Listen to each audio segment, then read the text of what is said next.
जय हिंद साथियों। स्वागत है आप सभी का हमारे YouTube चैनल ज्ञान आरबीएल में। साथियों, आपको बता दें कि हमने हिंदी की क्लासेस लगभग कंप्लीट कर दी हैं सभी एग्जाम्स के लिए, और अब आपके लिए हम जीके जीएस की क्लासेस लेकर के आ रहे हैं, जिसमें से हमने सबसे पहले आप लोगों के लिए चुना है कॉन्स्टिट्यूशन। ठीक है, यानी कि संविधान, इंडियन पॉलिटी। ठीक है, तो दोस्त साथियों, मैं आपको बता दूं आज ये दूसरी क्लास है। ठीक है, और हमने सोचा कि इसको शुरू से पढ़ाया जाए, देखिए जीरो से अप लेवल तक। इसीलिए हमने सबसे पहले भारत का संवैधानिक विकास शुरू किया है। ठीक है, और आई होप आपको पहला वीडियो बहुत ही अच्छा लगा होगा। ठीक है, देखिए आपको यहां से थोड़ा इंटरेस्ट कम आएगा क्योंकि ये चीजें हैं विकास की। ठीक है, जहां से हम संविधान शुरू करेंगे, आपको पता 3-4 वीडियो के बाद हमारा संविधान शुरू हो जाएगा। ठीक है, तो बहुत अच्छे से मजा आएगा। तो चलिए साथियों शुरू करते हैं। उसके पहले मैं एक चीज और आपको बता दूं कि अगर पहली बार आप जुड़े हैं तो जाइए हमारे डिस्क्रिप्शन में या फिर सीधा प्ले लिस्ट पे जाइए। और साथियों जैसे आप हमारे प्ले लिस्ट पे जाएंगे ना, तो देखिए हमने एक प्ले लिस्ट बना दिया है। साथ ही समझिएगा, ये है संपूर्ण भारतीय संविधान। ठीक है, इस वाले में आपको एक क्रम में सारी सारी वीडियो लगी हुई मिल जाएंगी। संपूर्ण भारतीय संविधान, इंडियन पॉलिटी एंड कॉन्स्टिट्यूशन। दोस्तों इस पे आपको एक क्रम में लगी हुई सारी वीडियो मिलती जाएंगी जैसे जैसे हम पढ़ाते जा रहे हैं। ठीक है, और इसके अलावा देखिए हमने संपूर्ण हिंदी पढ़ा दी। देखिए अगर आप एसएससी जीडी के लिए संपूर्ण हिंदी पढ़ना है तो पढ़ लीजिएगा, यहाँ हमने पूरा पढ़ा दिया है। ठीक है, उसके अलावा साथियों देखिए एवरग्रीन यानी कि हमेशा के लिए आपके लिए एक हिंदी पढ़ाई हमने। अगर देखिए आप यूपी ट्रिपल एस से संबंधित किसी भी एग्जाम की तैयारी कर रहे हैं तो आप इस वाले हिंदी के प्लेलिस्ट को पढ़ लीजिएगा, संपूर्ण हिंदी हो जाएगी इसमें। ठीक है, और अगर UP police, UP radio operator police है ना, और दोस्तों यूपीएसआई के लिए अगर आप हिंदी पढ़ना है दोस्तों इस वाले प्लेलिस्ट को पढ़ लीजिएगा, एकदम सटीक तरीके से हमने हिंदी पढ़ाई है। ठीक है, और अगर दोस्तों आप उत्तर प्रदेश स्पेशल की क्लासेस लेना चाहते हैं दोस्तों ये वाली क्लास ले लीजिएगा। ठीक है, बहुत ही ज्यादा फायदेमंद होंगी। मात्र 23 क्लास में हमने लगभग उत्तर प्रदेश स्पेशल सारा समाप्त कर दिया, तो जाइए एक बार जरूर देखेगा। चलिए शुरू करते हैं आज की वीडियो को। तो साथियों हमने देखिए आपको बताया था कि इसके बारे में कि भैया जो हमारा संवैधानिक इतिहास है ना, उसको हम दो भागों में बांट लेते हैं। पहला एक जो ईस्ट इंडिया कंपनी के अंतर्गत शासन में चल रहा था। ठीक है, और इसमें देखिए यही हम पढ़ रहे थे दोस्तों। आपको बता दें इसमें हमने क्या क्या पढ़ा था। रेगुलेटिंग एक्ट 1773 पढ़ा था, बहुत इंपॉर्टेंट, जिसमें आपको पता सुप्रीम कोर्ट की भी स्थापना की जाती है। ठीक है, उसके बाद हमने 1781 का एक्ट ऑफ सेटलमेंट पढ़ा था, जिसमें मैंने बताया था कि जो 1773 की कमियां थी उन्हें दूर करने के लिए ये लाया गया था। उसके बाद हमने पिट्स इंडिया एक्ट भी पढ़ लिया, 1784 पढ़ लिया था, और 1786 का दोस्तों अधिनियम पढ़ लिया था। ठीक है, अब मैं आपको बता दूं दोस्तों, इसके बाद 4 लगातार दोस्तों चार्टर एक्ट आते हैं। देखिए चार्टर एक्ट क्या होता है दोस्तों, कंपनी को व्यापार करने के लिए दोस्तों 20 साल की अनुमति देते थे। इसीलिए आप देखिए अगर आप कुछ एक चार्टर एक्ट याद कर लेंगे ना तो आपको सब याद हो जाएंगे लगातार। क्यों? क्योंकि सभी के सभी में दोस्तों 20 साल का। देखिए 1793 में पहला चार्टर एक्ट आया। ठीक है, उसके बाद 20 साल बाद देखिए 93 में 20 जोड़ेंगे 13 हो जाएगा, फिर दोस्तों 13 में 20 जोड़ेंगे 33 हो जाएगा, और 33 में 20 जोड़ेंगे दोस्तों 53 हो जाएगा। तो दोस्तों ये 4 चार्टर एक्ट्स जो कि बहुत ज्यादा इंपॉर्टेंट हैं, जिसमें दोस्तों खास करके आपके ये दो बहुत बार पूछा, तो इनके बारे में बेहतरीन ढंग से समझने की कोशिश करेंगे। और यहां से साथियों आपके एग्जाम में हर बार क्वेश्चन पूछे जाते हैं, तो इनको देखेंगे। और आपको बता दें कि आज के वीडियो में हम ये चारों चार्टर एक्ट समाप्त करके दोस्तों अगले वीडियो में हम दोस्तों ब्रिटिश क्राउन के अंतर्गत वाली चीजें पढ़ने वाले हैं। ठीक है, तो चलिए शुरू करते हैं चार्टर एक्ट 1793। तो साथियों हम देखने वाले हैं चार्टर एक्ट 1793। देखिए हमने क्या बताया कि ये चीजें देखिए जो आपको बता दें कि ब्रिटिश संसद से दोस्तों यहां पर कंपनियों को व्यापार करने के लिए दोस्तों बार बार लाइसेंस लेना पड़ता है, लाइसेंस रिन्यूअल करना पड़ता है। जैसे हम कोई चीज लेते हैं ना, मान लिया हम कोई चीज परचेस करते हैं दोस्तों, उसके लिए लाइसेंस लेना पड़ता है। उसी प्रकार से दोस्तों ये चीजें चलती थी। तो आपको बता दूं जब पहला चार्टर एक्ट 1793 आता है दोस्तों, इसमें क्या होता है तो याद रखेंगे, ज्यादा इंपॉर्टेंट ये है नहीं। ठीक है, ये चार्टर एक्ट ज्यादा इंपॉर्टेंट है नहीं, बस आप देख लेंगे। ठीक है, देखिए इसके द्वारा भारत पर व्यापार के एकाधिकार को अगले 20 वर्षों के लिए बढ़ा दिया गया। यानी कि इस चार्टर एक्ट के तहत जो आपकी ईस्ट इंडिया कंपनी व्यापार कर रही थी भारत में, ईस्ट इंडिया कंपनी दोस्तों जो व्यापार कर रही थी उसके दोस्तों व्यापार की अवधि को 20 साल और बढ़ा दिया गया। कहा गया भैया 20 साल और आप क्या करिए, व्यापार कर लीजिए। ठीक है, तो 1793 की खास बात यह है। अब दोस्तों एक दूसरी क्या है 1793 चार्टर एक्ट की खास बात कि इसके द्वारा कहा गया कि बोर्ड ऑफ कंट्रोल, हमने बताया था बोर्ड ऑफ कंट्रोल के बारे में कि बोर्ड ऑफ कंट्रोल के सदस्यों तथा उनके कर्मचारियों को भारतीय राजस्व से उनका भुगतान किया जाएगा। देखिए ये ज्यादा इंपॉर्टेंट है नहीं दोस्तों। ठीक है, इसमें बस यही याद रखेंगे 20 साल के लिए दोस्तों आपके जो व्यापार एकाधिकार था उसको बढ़ा दिया गया था। ठीक है, 20 वर्षों के लिए उसको बढ़ाया गया था। ठीक है, ये चीज आपको बिल्कुल समझना है। चलिए अब हम आगे अगर देखते हैं चार्टर एक्ट 1813। देखिए बहुत इंपॉर्टेंट है दोस्तों ये। ठीक है, चार्टर एक्ट 1813 ये क्या है साथियों, तो मैं आपको बता दूं इसमें क्या किया गया। देखिए कंपनी के चाय और चीन के साथ व्यापार को छोड़कर कंपनी के व्यापारिक एकाधिकार का अंत कर दिया गया। आपसे कई बार क्वेश्चन पूछा गया है कि कंपनी के व्यापारिक एकाधिकार को का अंत कब कर दिया गया, यानी कि कंपनी दोस्तों व्यापारिक एकाधिकार नहीं कर सकती दोस्तों, व्यापार नहीं कर सकती दोस्तों, इसका अंत कब किया गया, तो आप याद रखेंगे 1813 में।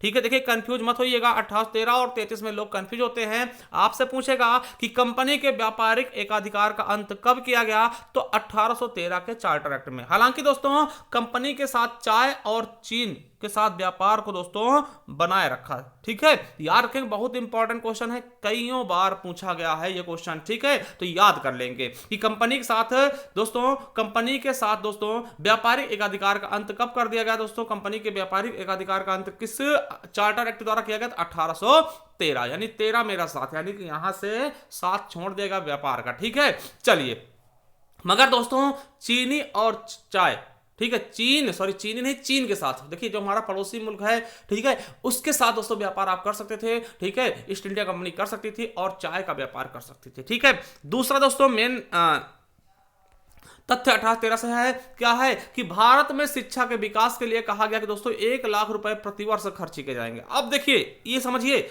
इसमें कहा गया खर्च नहीं किएगा, समझिएगा। देखिए भारत में शिक्षा के विकास के लिए 1 लाख रुपए प्रतिवर्ष खर्च किया जाएगा दोस्तों, ये भी कहा गया, मगर दोस्तों ये खर्च नहीं हो पाया। क्यों? क्योंकि एक विवाद छिड़ गया। क्या विवाद छिड़ गया दोस्तों, याद रखेंगे, प्राच्य व पाश्चात्य विवाद। आपसे पूछे किससे संबंधित है साथियों, तो आप बताएंगे शिक्षा से। प्राच्य व पाश्चात्य विवाद दोस्तों किससे संबंधित है, आप बताएंगे शिक्षा से दोस्तों। 1813 के चार्टर एक्ट से दोस्तों जब कहा गया कि 1 लाख रुपए आपके शिक्षा के विकास पे खर्च किए जाएंगे भारतीयों पे, तो दोस्तों एक विवाद उत्पन्न आया कि किस शिक्षा पे आप खर्च करेंगे, यानी प्राच्य यानी प्राचीन शिक्षा जो आपकी अरबी फारसी संस्कृत थी, या फिर पाश्चात्य शिक्षा दोस्तों जो कि आपके पश्चिमी देशों की शिक्षा थी जैसे अंग्रेजी दोस्तों, या फिर आधुनिक शिक्षा, किस पे खर्च किया जाए। और मैं आपको बता दोस्तों कि जैसे बहुत से हमारे स्वतंत्रता सेनानी थे, या फिर दोस्तों जो हमें नवजागरण के पिता यानी हम कह सकते हैं राजा राम मोहन राय, उन्होंने कहा दोस्तों पाश्चात्य शिक्षा पढ़ाइए, यानी कि प्राचीन शिक्षा दोस्तों, प्राच्य शिक्षा यानी कि अरबी फारसी संस्कृत में कुछ नहीं रखा, आप आधुनिक शिक्षा का प्रचार करिए, आधुनिक शिक्षा भारतीयों को दीजिए। ठीक है, तो यहां दोस्तों विवाद होने के कारण ये 1 लाख रुपए खर्च नहीं हो पाए दोस्तों। ये भी बताएंगे कहां पे खर्च होने स्टार्ट हुए थे। ठीक है, ये जब लॉर्ड मैकाले आएंगे साथियों, तो उनके द्वारा दोस्तों इस पे काम किया जाएगा, वो हम आपको ये चीज बता रहे हैं दोस्तों। ये आपको देखिए, अगर यूपी डीएलएड कर रहे हैं ना आप, तो डीएलएड में ऐसे क्वेश्चन बनते हैं आपके। ठीक है, कि प्राच्य व पाश्चात्य विवाद किससे संबंधित है, तो शिक्षा से लेकर के। ठीक है, तो हमने 2 चीज बताई। पहली चीज कि जो 1813 का चार्टर एक्ट है दोस्तों, इसमें कंपनी के व्यापारिक एकाधिकार का अंत कर दिया गया, और भारतीय शिक्षा पर दोस्तों 1 लाख रुपए प्रतिवर्ष खर्च करने की बात कही गई, मगर दोस्तों अभी ये खर्च नहीं हो पाई। क्यों? क्योंकि इसमें विवाद उत्पन्न हो गया, प्राच्य व पाश्चात्य विवाद। ठीक है, और दोस्तों चौथी चीज क्या बताई गई कि ईसाई मिशनरियों को भारत में धर्म का प्रचार प्रसार करने की छूट दी गई। दोस्तों जो ईसाई, आपको पता है कि अंग्रेज क्या थे दोस्तों, ईसाई थे। ठीक है, तो वहां से दोस्तों ईसाई मिशनरी आए। मिशनरी क्या होता है दोस्तों, जो धर्म का प्रचार प्रसार करते, जैसे हिंदू धर्म को भी प्रचार प्रसार करेगा, हो सकता है दोस्तों कोई संत हो, महात्मा हो ना, और मुस्लिम का दोस्तों कोई मौलवी हो सकता है, कोई मतलब कुछ भी हो सकता है दोस्तों। वैसे ही ईसाई में हम उनको मिशनरी कहते हैं। ठीक है, तो ईसाई मिशनरी भारत में आए और दोस्तों उन्होंने अपने धर्म का प्रचार प्रसार किया। देखिए धर्म का प्रचार प्रसार करने का मतलब यही था कि दोस्तों इससे माना गया कि लोग क्या कर रहे हैं, ईसाई धर्म को मतलब अपने धर्म को भूल करके ईसाई धर्म को अपना रहे हैं, यानी ईसाई शैली को अपना रहे हैं, ईसाई धर्म की दोस्तों वृद्धि होने लगी। ठीक है, तो ईसाई मिशनरियों को भारत में प्रवेश कब दिया गया, तो याद रखेंगे 1813 के चार्टर एक्ट के तहत। ठीक है, तो ये दोस्तों बहुत इंपॉर्टेंट चार्टर एक्ट है, तो इसको आपको भूलना बिल्कुल भी नहीं है। चलिए अब देखते हैं 1833 का चार्टर एक्ट। क्या साथियों, 1833 का चार्टर एक्ट। देखिए 1813 चार्टर एक्ट में हमने क्या पढ़ा था कि कंपनी के व्यापारिक एकाधिकार अंत कर दिया गया था, मगर दोस्तों चाय और चीन के साथ व्यापार का अंत नहीं किया गया था। तो साथियों 20 वर्ष बाद जब फिर से लाइसेंस लिया आता है दोस्तों, तो पूरा का पूरा अधिकार बंद कर देते हैं, यानी कि चाय और चीन के साथ व्यापारिक अधिकार का भी अंत कर देगा। क्वेश्चन क्या पूछेगा कि दोस्तों किस चार्टर एक्ट के तहत चाय और चीन के साथ भी व्यापारिक अधिकार का अंत किया गया, तो 1833 बता देंगे। ठीक है, समझिएगा 1813 में चाय और चीन साथ व्यापार कर सकते थे, मगर दोस्तों 1833 में यह भी बंद कर दिया गया। और दोस्तों दूसरा सबसे मोस्ट इंपॉर्टेंट क्या होता है कि शासन प्रणाली का केंद्रीकरण। केंद्रीकरण क्या होता है, देखिए समझिएगा, केंद्रीकरण क्या होता है दोस्तों, किसी एक के हाथ में पूरी सत्ता देना। देखिए समझिए, पहले दोस्तों क्या थे, अंग्रेज ने शासन प्रणाली का केंद्रीकरण नहीं किया था। देखिए बंगाल का अलग गवर्नर है ना, बिहार का अलग है ना, इस तरीके से। मगर साथियों उनको क्या किया गया, सबको मिला के दोस्तों जो बंगाल गवर्नर जनरल था ना, उसको आपका भारत का गवर्नर जनरल कहने लगा। ठीक है, समझिएगा कि शासन प्रणाली का केंद्रीकरण कर देगा, जिसके द्वारा दोस्तों भारत का गवर्नर जनरल बना देगा। यानी जो बंगाल का गवर्नर जनरल था उसको हम भारत का गवर्नर जनरल बना दिए। ठीक है, यानी अब वो केवल एक राज्य का नहीं है, एक स्टेट का नहीं है, या फिर एक प्रांत का नहीं है, वो अब संपूर्ण भारत का गवर्नर जनरल हो गया। क्वेश्चन याद रखेंगे, क्वेश्चन पूछा गया था आपके पेट में कि भारत का प्रथम गवर्नर जनरल कौन बना, तो दोस्तों उस समय लॉर्ड विलियम बेंटिंक। आपको याद रखना, बहुत इंपॉर्टेंट है दोस्तों कि भारत के प्रथम गवर्नर जनरल कौन है, तो लॉर्ड विलियम बेंटिंक। ठीक है, लॉर्ड विलियम बेंटिंक। ठीक है, बहुत इंपॉर्टेंट है कि भारत के प्रथम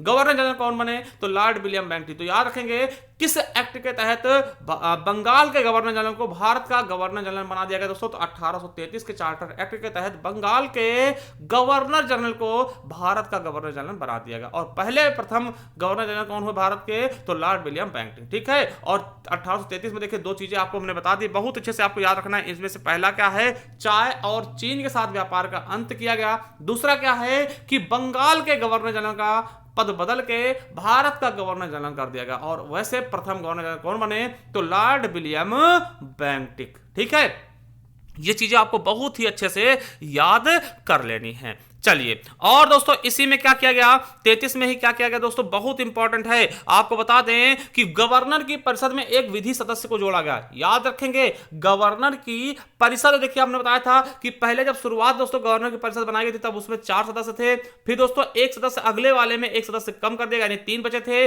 दोस्तों, पुनः से अब 4 हो जाए। क्यों, क्योंकि गवर्नर की परिषद में एक विधि सदस्य जोड़ देगा दोस्तों। बहुत इंपॉर्टेंट है, क्या, बहुत ज्यादा इंपॉर्टेंट है। याद रखेंगे कि गवर्नर की परिषद में एक विधि सदस्य कब जोड़ा गया, 1833 के चार्टर एक्ट द्वारा। और दोस्तों याद रखेंगे जो प्रथम विधि सदस्य के रूप में आए वो कौन थे, तो लॉर्ड मैकाले। दोस्तों ये क्वेश्चन आपके यूपीएससी में पूछा गया। देखिए क्वेश्चन क्या पूछा गया था, तो याद रखेंगे क्वेश्चन क्या पूछा गया था कि लॉर्ड मैकाले भारत किस रूप में आता दोस्तों, तो विधि सदस्य के रूप में आता है। कैसे आता है, विधि सदस्य के रूप। देखिए मेरी भावनाओं को समझिएगा, मैं जो बोल रहा हूं दोस्तों उसको लिखने की आप कोशिश करिएगा, क्योंकि हर एक चीज हम टाइप नहीं कर सकते, तो कुछ चीजें आपको ऐसे भी लिखना पड़ेगा। ठीक है, आपसे क्वेश्चन क्या पूछा गया था कि लॉर्ड मैकाले भारत में किस रूप में आता है, तो दोस्तों विधि सदस्य के रूप में आता है। ठीक है, याद रख लेंगे। ठीक है, अब समझिए इसी में क्या कहा गया कि भैया जो गवर्नर जनरल है ना, जो भारत का गवर्नर जनरल है, उसे दोस्तों विधि आयोग बनाने का भी अधिकार दिया गया। भैया एक देखिए पहला क्या है कि इसी समय दोस्तों एक विधि सदस्य आता है, और जो गवर्नर जनरल होता है उसको एक अधिकार दिया गया कि वो अपने हिसाब से दोस्तों विधि आयोग का गठन भी कर सकता है। और आपको बता दें विधि आयोग गठन दोस्तों, देखिए 1833 अधिनियम के तहत दोस्तों विधि आयोग का गठन 1834 में किया गया। किसकी अध्यक्षता में, तो मैकाले, लॉर्ड मैकाले की अध्यक्षता में दोस्तों 1834 में प्रथम विधि आयोग का अध्यक्ष किया गया, मतलब गठन किया गया। अब आपसे क्वेश्चन क्या पूछेगा कि भारत के प्रथम विधि आयोग के अध्यक्ष कौन थे, तो दोस्तों लॉर्ड मैकाले, क्योंकि हमने साफ साफ लिखा है कि मैकाले की अध्यक्षता में, यानी कि लॉर्ड मैकाले। समझिएगा लॉर्ड मैकाले कहां से आता है दोस्तों, इंग्लैंड से आता है। किस रूप में आता है, तो विधि सदस्य के रूप में आता है। और दोस्तों जो भारत में प्रथम विधि आयोग की स्थापना की जाती है उसका अध्यक्ष भी कौन होता है, लॉर्ड मैकाले। ठीक है, समझिएगा। और साथियों चीज समझिएगा कि देखिए अब जो हमने बताया था ना कि 1813 के जो चार्टर एक्ट था उसमें कहा गया था कि 1 लाख रुपए दोस्तों प्रतिवर्ष भारत की शिक्षा पे खर्च किए जाएंगे, भारतीयों की शिक्षा पे खर्च किए जाएंगे। दोस्तों हमने बताया था उसमें एक विवाद आ गया था जिसकी वजह से दोस्तों एक खर्च नहीं हो पाए थे। कौन सा था, प्राच्य और पाश्चात्य विवाद। तो याद रखेंगे जो प्राच्य और पाश्चात्य विवाद था दोस्तों उसको सुलझाने के लिए विलियम बेंटिक, दोस्तों आपको पता है विलियम बेंटिक इस समय कौन है, भारत के गवर्नर जनरल ना। तो विलियम बेंटिक दोस्तों मैकाले को सौंपा। दोस्तों मैकाले बहुत ही जानकार था, ठीक है। तो विलियम बेंटिंक ने कहा भैया इसको आप सुलझाइए, क्या है ना। तो दोस्तों विलियम बेंटिंक ने मैकाले को दे दिया, कहा भैया इसको आप समझाइए, ठीक है, आप सुधारिए। तो दोस्तों इन्होंने मैकाले मिनट्स में कहा था शिक्षा की फिल्ट्रेशन थ्योरी, है ना, क्या दिया था कि शिक्षा का फिल्ट्रेशन थ्योरी। दोस्तों फिल्ट्रेशन थ्योरी आपसे पूछेगा क्या है, तो दोस्तों आप बता देना, ठीक है। तो मैकाले ने क्या दिया कि शिक्षा का फिल्ट्रेशन थ्योरी। देखिए क्या कहा गया था, 1 लाख रुपए।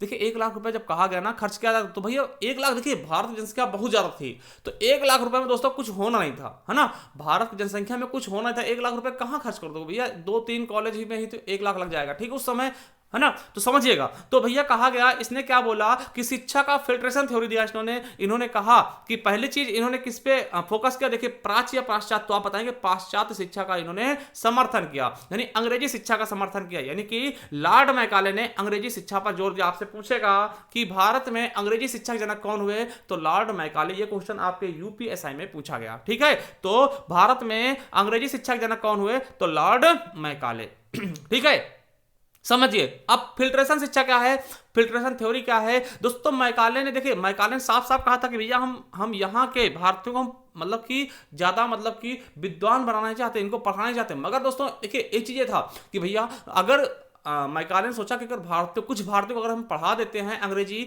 तो वो क्या करेंगे, हमारे क्लर्क का काम कर लेंगे। देखिए इंग्लैंड से बहुत सारे अंग्रेज लाना बहुत मुश्किल था कि सभी काम के लिए अंग्रेज वहां से लेके आओ, तो इन्होंने सोचा कि हम कुछ भारतीय दोस्तों क्या करते हैं, इनको पढ़ा लिखा देते हैं, तो वही हमारा क्या करेंगे, हमारा काम करेंगे। जो निचले पद हैं, क्लर्क का काम हो गया, इन सब चीजों पे दोस्तों भारतीय क्या करेंगे, कम पैसों में अच्छा काम कर देते हैं, ठीक है, पूरा मतलब अपना दायित्व समझते हैं, ठीक है भारतीय। तो इसीलिए दोस्तों उन्होंने शिक्षा का फिल्ट्रेशन थ्योरी दिया। उन्होंने कहा है, इसमें क्या कहा है, मैकाले ने कहा कि भैया हम क्या करेंगे कि कुछ जो उच्च वर्ग के लोग हैं, देखिए कुछ जो उच्च लोग हैं उनको हम ये शिक्षा देंगे, ठीक है, मतलब कुछ लोगों को हम चुनेंगे, उनको हम क्या करेंगे, ये जो पाश्चात्य शिक्षा देंगे, और दोस्तों उन्हीं से शिक्षा छन छन के दोस्तों आम भारतीयों पे पहुंचेगी, ठीक है। तो ये है फिल्ट्रेशन थ्योरी। तो याद रखेंगे कि भारत में अंग्रेजी शिक्षा के जनक किसको कह सकते हैं, तो लॉर्ड मैकाले को, ठीक है। और याद रखें दोस्तों इसी समय क्या हुआ था, सिविल सेवकों के चयन के लिए दोस्तों खुली प्रतियोगिता का आयोजन किया जाए, ऐसा कहा गया था, मगर दोस्तों इसकी शुरुआत नहीं हुई थी अभी तक। दोस्तों क्या होता था, नाम दर्जगी की प्रथा होती, जिसका नाम दोस्तों ले लिया था वही क्या होता था दोस्तों, सिविल सेवक का सदस्य बन जाता था, ठीक है। तो अभी देखिए कहा गया था कि हाँ खुली प्रतियोगिता का आयोजन किया जाना चाहिए, मगर दोस्तों पूर्णतः ये शुरू नहीं हो पाई थी, ये भी याद रख लेंगे दोस्तों। और एक चीज याद रखेंगे, विलियम बेंटिंक से एक क्वेश्चन बहुत बार पूछा जाता है दोस्तों, एक चीज याद रखेंगे कि राजा राम मोहन के प्रयासों से 1829 में विलियम बेंटिंक द्वारा सती प्रथा निषेध अधिनियम पारित किया गया। दोस्तों ये मोस्ट इंपॉर्टेंट क्वेश्चन है, याद रख लेंगे, कई बार क्वेश्चन आपके एग्जाम में पूछा गया, किसकी सहायता से, तो दोस्तों राजा राम मोहन राय के प्रयासों से लॉर्ड विलियम बेंटिंक द्वारा दोस्तों सती प्रथा का अंत किया गया था, ठीक है। तो ये भी याद रख लेंगे, ठीक है। चलिए अब दोस्तों अंतिम आपका आता है चार्टर एक्ट 1853। क्या साथियों, चार्टर एक्ट 1853, इसमें क्या है तो मैं आपको बता दूं, कंपनी के भारतीय प्रदेश एवं राजस्व को ब्रिटिश क्राउन के न्याय यानी ट्रस्ट के रूप में, देखिए इसमें साफ साफ कह दिया गया कि दोस्तों जो भारतीय प्रदेश है ना या फिर राजस्व है ना, वो दोस्तों सीधा सीधा किसके अंदर है, अंतर्गत है दोस्तों, ब्रिटेन क्राउन के अंतर्गत है ना। इसमें दोस्तों ईस्ट इंडिया कंपनी का कोई हस्तक्षेप नहीं होगा।